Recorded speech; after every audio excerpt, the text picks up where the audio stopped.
The story of the private investigator who sets out to solve the mystery of his partner's murder is a durable one, reaching back at least to 1941 when Humphrey Bogart's Sam Spade embarked on just such an assignment in The Maltese Falcon. Motherless Brooklyn aspires to be another Chinatown, a private eye movie set against a backdrop of real-life political corruption.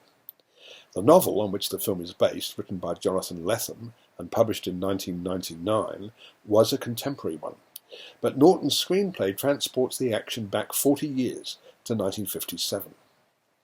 Lionel Essrog, played by Norton, is an orphan, hence the title, who was taken in hand by Frank Minna, Bruce Willis, who runs a detective agency.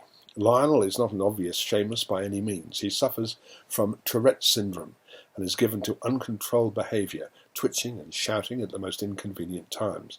As he explains it, it's like having glass in the brain, an itch that has to be scratched.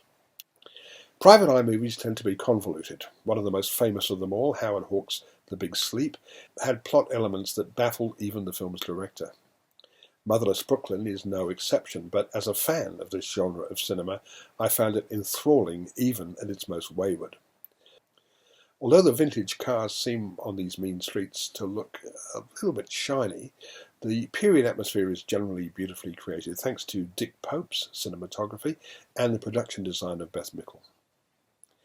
Motherless Brooklyn is a quality production, but it could profitably have been condensed.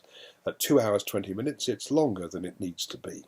Nevertheless, the narrative and the characters are so interesting, and the whole theme, the questionable ways in which the redevelopment of a major city are carried out and the rules that are broken along the way, is so riveting that Norton's immensely ambitious film succeeds as a compelling exercise in neo-film noir. I'm giving Motherless Brooklyn 4 stars.